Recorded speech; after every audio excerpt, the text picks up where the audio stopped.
నమస్కారం గురుగారు. నమస్కారం అండి. గురుగారు, ఒక సందేహం. ఇప్పుడు పితృదోషం ఉంది అని ఎలా తెలుస్తుంది మనకి? అసలు పితృదోషం అంటే ఏంటి? ఆ పితృదోషం ఉన్న వాళ్ళ లక్షణాలు ఎలా ఉంటాయి? మాకు తెలియజేయండి గురుగారు. తప్పకుండా అండి.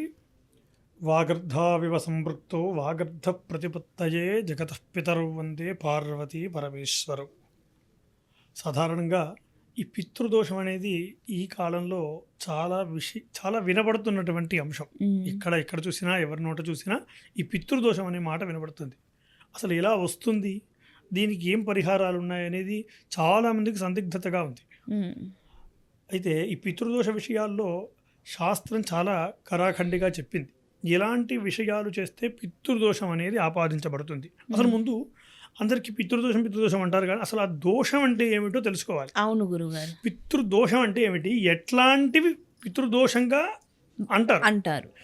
అయితే శాస్త్రం ఏం చెప్పింది అంటే, పితృదోషమును మన వ్యక్తిగత కర్మలు ఏవైతే ఉంటాయో, మనము ఇప్పుడు సకాలంలో మనకు అన్ని కోరికలన్నీ తీరిపోయిన తర్వాత, ఏ బాధ్యతలు లేకుండా 60 సంవత్సరాలకు 60 లేదా 80 సంవత్సరాలకు పైబడి నిద్రలో చనిపోతారు కదా, అలాంటి వాళ్లకు ఎక్కువగా తాపం అంటూ ఉండదు.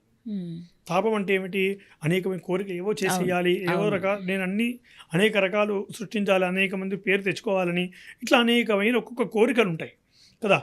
అయితే 80 సంవత్సరాల తర్వాత దాదాపు అందరికీ అన్ని కోరికలు తీరిపోతాయి. అలా పితృదోష కార్యక్రమం వాళ్ళ యొక్క అనేక కార్యక్రమాలన్నీ తీరిపోయిన తర్వాత 80 సంవత్సరాల సమయంలో వాళ్ళు కళ్ళు మూస్తారు. దాని తర్వాత ఏకాదశి పర్వదినాలు లాంటి దాంట్లో పోతే వాళ్ళకి పెద్దగా తాపం అంటూ ఉండదు. దానికోసం మనం ఏం చేస్తున్నాం, వాళ్ళ యొక్క తాపోపశమనార్థం, అంటే ఆ యొక్క తాపము ఉపశమింపజేయాలనే ఉద్దేశంతో మనం ఈ 11 రోజులు చేసేటువంటి పెద్ద కర్మ ఏదైతే ఉంటుందో ఆ కర్మ చేస్తున్నాం. అంటే వాళ్ళ తాపము పోవడం కొరకు కదా.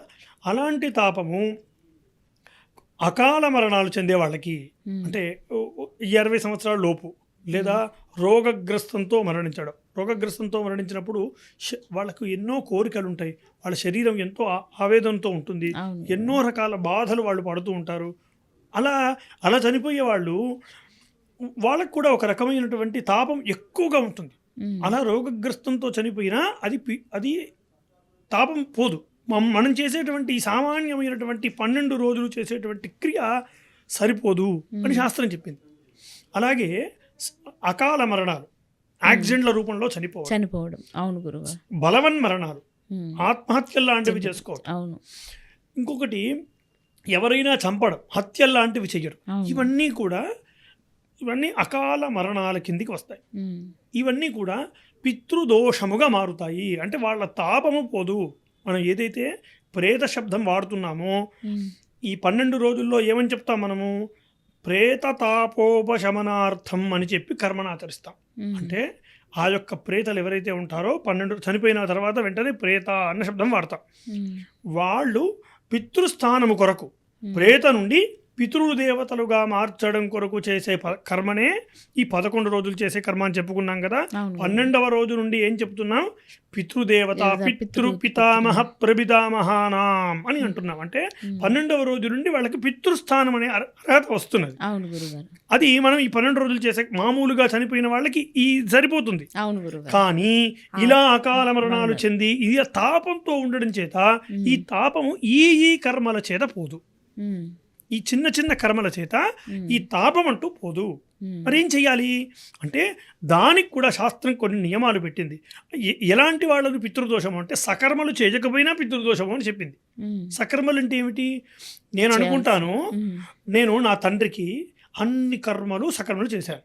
అంటే నా తండ్రికి నేను సకాలంలో ఆయన మరణించిన తర్వాత ఆయనకు అన్ని రకాలుగా మంత్రోక్త విధానంగా ఆయనకు చేయాల్సిన కర్మలన్నీ 12 రోజుల కర్మలన్నీ నేను మంత్రోక్తంగా చేశాను. ప్రతి నెల మాసికం పెట్టాను, ప్రతి సంవత్సరం ఆబ్దికం పెడుతూ వచ్చాను. వెళ్ళిన ప్రతి పుణ్యక్షేత్రంలోనూ ప్రతి తీర్థంలోనూ ఆయన కోసం దాన ధర్మాదులన్నీ కూడా చేస్తూ వచ్చాను. అయినా నా జీవితంలో అనేకమైన సమస్యలు వస్తున్నాయి. నాకు వివాహం కాలేదు, లేదా ఇంకోటి కాలేదు, లేక సంతానం లేదు, ఇలా ప్రతి ఒక్కరికి ఈ సమస్యలు ఉన్నాయి. జాతక రీత్యా చూస్తే జాతకరీత్యా తెలిసేటువంటి వ్యవహారం కాదు ఇది. ఓకే. పితృదోషం అనేది ఓకే. జాతకపరంగా తెలిసే అంశం కాదు. మరి ఎలా తెలుస్తుంది అంటే, నేను నా తండ్రికి, తాతకు, ముత్తాతకు వీళ్ళ ముగ్గురిని ఉద్ధరించాల్సినటువంటి ధర్మం నాది. ఉమ్. అంటే నేను ఇప్పుడు పిండ ప్రదానం చేసేటప్పుడు ఉమ్. ఈ ముగ్గురు పేర్లు చెప్తాను. అవును. పితృపితామహ ప్రపితామహానాం అని చెప్తాను. అంటే ఆ ముగ్గురిని ఉద్ధరించాల్సిన బాధ్యత నాది. ఉమ్. నేను చనిపోతే నా కుమారుడి దృష్టిలో నేను పితృస్థానానికి వస్తాను. నా ముత్తాత ఎవరైతే ఉంటాడో ఆయనకు మోక్షం లభిస్తుంది. ఓకే గురు. అక్కడి వరకు ఈ ఇన్ని తరాల పాటు నేను చనిపోయేంత వరకు కూడా ఆ ముత్తాత గారికి ఈ మధ్యలో ఎవరు కూడా సక్రమలు చేయకపోయినా, ఉమ్. అర్థమైందా? ఇప్పుడు నేను నా తండ్రి కరెక్ట్గానే చేశాను అనుకుందాం. నా తండ్రి వాళ్ళ తండ్రికి సరైన కర్మలు చేశాడో లేదో అవును. కదా. అవును గురుగారు. నేను సరిగ్గా చేస్తున్నాను, అవును. మరి నాకు అన్నీ బాగుండాలి కదా. అవును. మరి కానీ ఎందుకు లేవట్లేదు, నాకెందుకు జరగట్లేదు? అన్నీ చేస్తున్నాను, అన్ని రకాల ధర్మలు చేశాను, జాతకరీత్యా లేదు దోషము. ఉమ్. జాతకరీత్యా తెలియదు అసలు, కానీ జాతకరీత్యా కూడా ఏ రకంగా ఎలాంటి దోషాలు లేవు, అన్నీ నాకు సిద్ధించబడాలి, ఉమ్. అయినా ఎందుకు కావడం లేదు ఉమ్. అని ప్రశ్న వేసుకుంటే, మనం కాదు, కేవలం ఈ పితృవర్గం మాత్రమే కాదు, మాతృవర్గం కూడా. ఉమ్. నేను నా తల్లిని కూడా ఉద్ధరించాలి కదా. అవును గురు. మాతృ పితామహి ప్రపితామహీనామని కూడా చెప్తున్నాం కదా, వాళ్ళకు కూడా చేస్తున్నాం కదా. ఇలాంటివే అక్కడ కూడా ఆపాదించబడతాయి. అంటే నా తండ్రి వాళ్ళ తండ్రికి సక్రమలు చేశాడో లేదో, ఉమ్. వాళ్ళేమైనా దుర్మరణాలు చెందారు, వాళ్ళేమైనా రోగగ్రస్తంతో చెంది అనేకమైన తాపంతో ఉన్నారేమో, అవును. ఆ తాపం పోవడం కోసం చేయాల్సిన కర్మలు చేయలేదు. ఉమ్. అందుచేత వాళ్ళు తాపాలుగానే ఉన్నారు. అంటే ఈ పితృస్థానంగా ఉండేవాళ్ళు ఏమిటంటే, మనం ఇచ్చేటువంటి అన్నం ఏదైతే ఉంటుందో, ఈ పిండం పెడతాం కదా, పిండం పెట్టే అన్నం ఏదైతే ఉంటుందో, పిండాన్నం అంటాం కదా, ఈ శ్రార్థాన్నం ఏదైతే ఉంటుందో అది వాళ్ళు తీసుకోలేనటువంటి స్థితిలో ఉంటారు. ఉమ్. అది తినలేనటువంటి స్థితిలో ఉంటారు. అంటే ఈ ప్రేత నుండి పితృదేవతగా మారేటువంటి ఈ తాపం వాళ్ళకి పోదు. ఉమ్. అలాగే తాపంతో ఉంటారు. మనం అనుకుంటాం మనం అన్ని కరెక్ట్గానే చేస్తున్నాం అనుకుంటాం, కానీ ఇలాంటి కర్మలు ముత్తాత గారు ఏమైనా చేశారో, వాళ్ళ తండ్రి తాతగారు కూడా సరిగ్గా చేశారు అనుకుందాం. ఆ తర్వాత ఆ పైది అవును. మా తాతగారు కూడా వాళ్ళ తండ్రికి సరైన కర్మలు చేశాడో లేదో తెలియదు కదా. అవును. ఈ ముగ్గురు తరాల బాధ్యత నా మీద ఉంది. అవును గురు. అవునా? అవును. కాబట్టి వాళ్ళల్లో ఎవరు ఏం చేశారు? మరి ఇక్కడ కూడా ఒక సందేహం వస్తుంది అందరికీ. ఉమ్. ఏమిటి, నేను నా తండ్రికి చేశానో లేదో, నా తండ్రి వాళ్ళకి చేశాడో లేదో నాకు తెలుస్తుంది, కానీ నా తాత వాళ్ళకి చేశారో లేదో నాకు ఎలా తెలుస్తుంది? అవును. తెలియదు కదా. పోనీ మా మాతృవర్గంలో కూడా వాళ్ళు మిగతా వాళ్ళకి చేశారో లేదో, వాళ్ళలో అకాల మరణాలు ఎవరు చెందారో ఉమ్. కదా.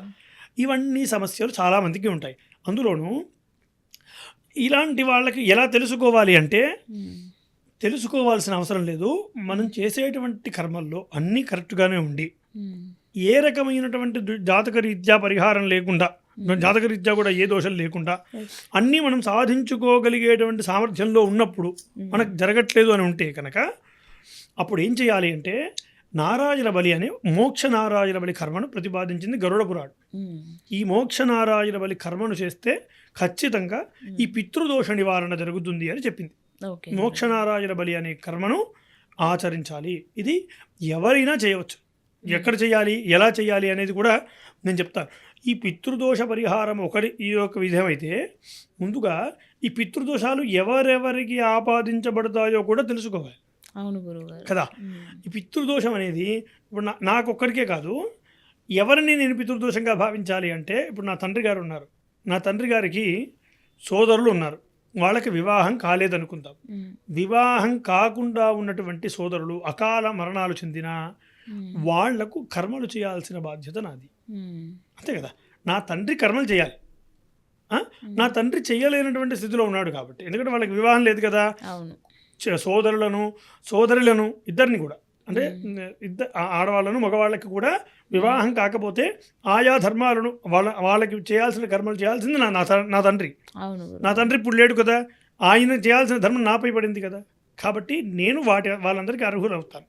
కాబట్టి వీళ్ళందరికీ కూడా చేయాల్సిన ధర్మాలు నాకు.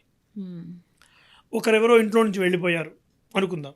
ఇంట్లో నుంచి వెళ్ళిపోయిన తర్వాత కూడా వాళ్ళను 12 సంవత్సరాల తర్వాత వాళ్ళను గుర్తించి 12 సంవత్సరాల తర్వాత 12 సంవత్సరాల వరకు ఏ బంధాలు లేకుండా 12 సంవత్సరాల వరకు ఏ వివరణ వాళ్ళకి తెలియకుండా ఇంట్లో నుంచి వెళ్ళిపోతారు. చాలా వరకు చాలామంది, కొంతమంది మతిస్థిమితం బాగలేకనో లేక ఇంకే రకమైనటువంటి బాధల వల్ల ఇంట్లో నుంచి వెళ్ళిపోయే వాళ్ళు ఉంటారు కదా. అలా వాళ్ళను కూడా 12 సంవత్సరాల వరకు చూసి 12 సంవత్సరాల తర్వాత ఒక రకమైన కర్మ చేయమని చెప్పింది. అంటే 12 సంవత్సరాల తర్వాత ఒక మంచి తిథిని చూసి ప్రకటించమని చెప్పింది. ఏమని? ఫలానా వాళ్ళు నాకు ఏదైతే తండ్రి గారు ఎవరైతే ఇంట్లో నుంచి వెళ్ళిపోయారో వాళ్ళను మరణంగా ప్రకటించమని చెప్పింది. అలా ప్రకటించి చనిపోతే ఏ రకమైన కర్మను మనం 12 రోజులు చేస్తామో అలాంటి 12 రోజుల కర్మను కూడా చేసి ఆ తర్వాత మాసికాలు శ్రాద్ధాలు అన్నీ పెట్టి అక్కడ మోక్షనారాయణ బలి చేసి వాళ్ళ యొక్క ప్రేత తాపోపశమనం చేయాలి అని శాస్త్రం. అలాగే ఈ పితృదోషాల్లో చాలామంది బయటికి వెళ్ళిపోతారు అని చెప్పాను కదా, ఎక్కడికో బయటికి వెళ్ళిపోయి చనిపోతారు, వాళ్ళ దేహం కూడా ఉండదు. అవును గురువు. కరోనా సమయంలో మనం చూస్తే అవును గురుగారు, మనకు తెలియకుండా మనకు దేహం ఇవ్వకుండానే చాలా మంది దాని దాన సంస్కారాలు ఏవో చేసేశారు. అవును గురుగారు. ఇది కూడా దోషమే, ఇది కూడా పితృదోషంగానే అభివర్ణించబడుతుంది. ఓకే గురుగారు. కానీ మరి అక్కడ ఏ కర్మ చెయ్యాలి అంటే అలా దేహము లేనప్పుడు, దేహం మన దగ్గర లేనప్పుడు అలాంటి వాళ్లకు పాలాశ కర్మ అనే ఒక విధి ఉంటుంది. ఇప్పుడు ఎలా అయితే ఇంట్లో నుంచి వెళ్ళిపోయిన వాళ్ళకి మనం ఎలా కర్మ అయితే చేస్తామో, పాలాశము అంటే మోదుగ, ఈ మోదుగలోకి ఈ పితృదేవతలను ఆవాహన చేసి అదే శవంగా భావించి దానికి మనం శవంకి ఏ ఏ కర్మలు అయితే చేస్తామో అలాంటి కర్మలు ఆ సమిధకు చేస్తారు. అదే సమిధ, దాన్ని పాలాశ విధి అంటారు. ఈ పాలాశ విధిని ఆ విధిని చేసిన తర్వాతనే మనకు అధికారం వస్తుంది. అలా వచ్చినటువంటి అధికారంతో మనం అక్కడ నుండి మాసికాలు శ్రాద్ధకర్మలు ఇవన్నీ కర్మలు చేసుకుంటూ రావాలి. అక్కడ కూడా ఇలా వెళ్ళిపోయిన వాళ్ళకు కూడా ఈ మోక్షనారాయణ బలి కర్మను చేయడం ఉచితము అని శాస్త్రం గరుడ పురాణం చెప్తుంది. అలా ఎవరు అకాల మరణాలు చెందారో, ఎవరు ఏ రకంగా చెందినా, మనకి ఏం తెలియకపోయినా సరే వెళ్ళి వీళ్ళందరి పేరున అంటే 16 మందికి నేను పిండ ప్రదానం చేయడానికి అధికారుడై ఉంటాను. నేను నా వరకు నేను 16 మందికి ఈ పిండ ప్రదానం చేయడానికి అధికారం అయి ఉంటాను. వాళ్ళందరిలో జీవించి ఉన్న వాళ్ళని పక్కకు పెట్టేసి జీవించి లేని వాళ్లకు ఈ మోక్షనారాయణ బలి కర్మను ఆచరించవచ్చు. ఈ 16 మందికి నేను చేసే కర్మ వల్ల వాళ్ళకి మోక్షం లభిస్తుంది. చాలా మందికి మళ్ళీ ఇంకో ప్రశ్న ఉంటుంది ఈ పితృదోషంలో, ఏమంటే నేను ఎప్పుడో 20 సంవత్సరాల క్రితం వెళ్ళిపోయారండి, 20 సంవత్సరాల క్రితం చనిపోయారు మా నాన్నగారు, ఇప్పుడు కాదు ఎప్పుడో 20 ఏళ్ల క్రితమే చనిపోయారు, మరి నేను ఇప్పుడు చేయొచ్చా పితృదోష కర్మని? ఇప్పుడు చేయొచ్చా లేకుంటే అప్పుడే చెయ్యాలా అంటే, సంవత్సరం ఇట్లాంటి అకాల మరణాలు చెందే వాళ్లకు సంవత్సరం లోపు మరణిస్తే, సంవత్సరం లోపు ఈ కర్మని చేస్తే, మరణించిన వెంటనే సంవత్సరం లోపు ఈ మోక్షనారాయణ బలి కర్మ చేయడం ఉత్తమోత్తమము అని ప్రకటించింది. లేదు ఆ తర్వాత చేయొచ్చా చేయకూడదు అంటే ఖచ్చితంగా చేయొచ్చు, చేయకూడదని ఏమీ లేదు, చేయవచ్చు. వెళ్ళి ఈ మోక్షనారాయణ బలి కర్మను 20 ఏళ్ళైనా 30 ఏళ్ళైనా మనకు కుదిరినప్పుడు వెళ్ళి ఈ మోక్షనారాయణ బలి కర్మను అధికారుడై ఉన్నవాళ్ళు ఈ కర్మను ఆచరించవచ్చును. మరి ఎక్కడ చెయ్యాలి అనే ప్రశ్న చాలా మందికి వస్తుంది. చాలా మందికి ఒక సందిగ్ధమైనటువంటి స్థితి ఉంటుంది. అంటే కొంతమంది నాసిక్లో చేస్తూ ఉంటారు, కొంతమంది గోకర్ణ క్షేత్రంలో వెళ్తూ ఉంటారు. ఏది అనేది చాలా మందికి కన్ఫ్యూజ్ ఉంది. అయితే ఎక్కడ చెయ్యాలి అని కాదు, నదీ తీరములో చెయ్యమని చెప్పింది.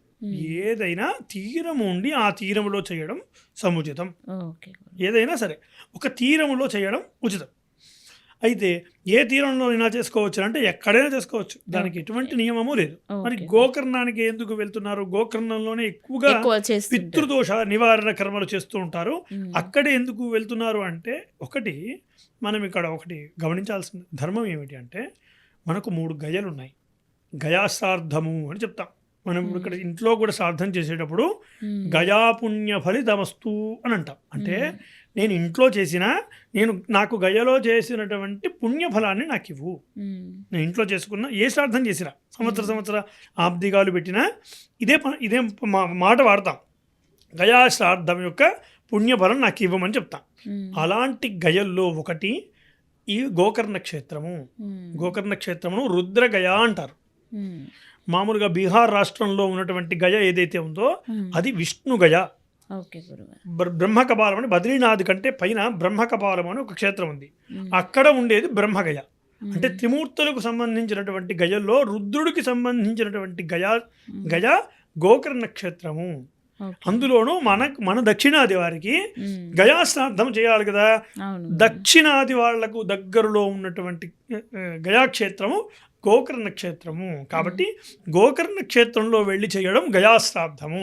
మనం ఇంట్లో చేసుకున్న దానికంటే, మామూలు నదీ తీరంలో చేసుకున్న దానికంటే కూడా ఉత్తమమైనటువంటి ఫలితాలు. శ్రాద్ధం, గయాశ్రాద్ధంలో అంత ఫలితం వస్తుంది. కాబట్టి గోకర్ణానికి వెళ్ళి చేయడం ఉచితము అని చెప్తారు.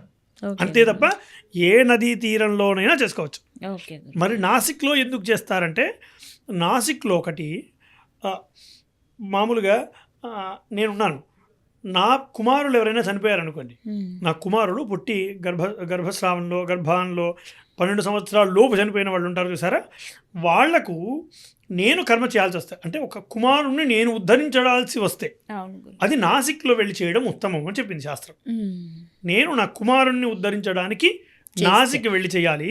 ఇందాక నేను పాలాశ విధి అని చెప్పాను చూసారా, అంటే ఇంట్లో నుండి వెళ్ళిపోయిన వాళ్లకు, దేహం లేని వాళ్లకు, దేహం దొరకకుండా అంత్యక్రియలైన వాళ్లకు, ఇలాంటి వాళ్లకు, దేహం లేనటువంటి వాళ్లకు ఈ దేహం యొక్క ఈ పాలాశ విధి అనేది ఎక్కువగా ఆ నాసిక్ త్రయంబకేశ్వరంలో ఈ కర్మను ఆచరిస్తారు. అందుచేత అక్కడికి వెళ్ళి దేహం దొరకని వాళ్ళు ఈ పాలాశ విధిని చేసి 12 రోజుల కర్మను చేసుకొని, ఆ తర్వాత సంవత్సర సూతకం, మనం మనిషి చనిపోతే ఏ విధంగా అయితే సంవత్సరం సూతకం పాటిస్తామో ఆ సూతకాన్ని మైలను పాటించి, ఆ తర్వాత ఈ యొక్క నారాయణ బలి అక్కడే చేసేయచ్చు అని చెప్పింది శాస్త్రం. లేదు అక్కడ పాలాశ విధి చేసుకొని గోకర్ణ క్షేత్రంలోకి వచ్చి ఈ నారాయణ బలి కర్మను కూడా చేయవచ్చు అని చెప్పింది.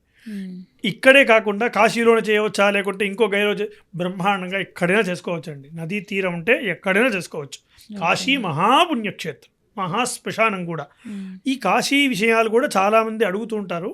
మమ్మల్ని అడిగేటువంటి ప్రశ్నలు ఇవన్నమాట. కాశీ క్షేత్రంలో చేసుకోవచ్చు, ఎక్కడైనా చేసుకోవచ్చు. చేసేవారు ఉంటే బ్రహ్మాండంగా నారాయణ బలి ప్రయోగాన్ని చేసుకోవచ్చు. ఇలా నాసిక్లో చేసేది ఏమిటంటే, నా కుమారుల్ని నేను ఉద్ధరించడానికి చేసేది నాసిక్ అయితే, నా పితృదేవతలను ఉద్ధరించడానికి చేసేది గోకర్ణ క్షేత్రము. అర్థమైందా? నేనే పితృదేవతలకి ఉద్ధరించడానికి గోకర్ణంలో చేస్తాను, నేను నా కుమారుని ఉద్ధరించాలంటే నాసిక్లోకి వెళ్ళి చేస్తాను అని చిన్న విషయం. ఓకే ఓకే ఓకే గురుగారు, అంటే పితృదోషం అంటే ఏమిటి, పితృదోషం ఉన్నకి లక్షణాలు ఎలా ఉంటాయి, అసలు పితృదోషాన్ని ఎలా పరిష్కరించుకోవాలనే విషయాన్ని చాలా చక్కగా వివరించారు. ధన్యవాదాలు గురుగారు.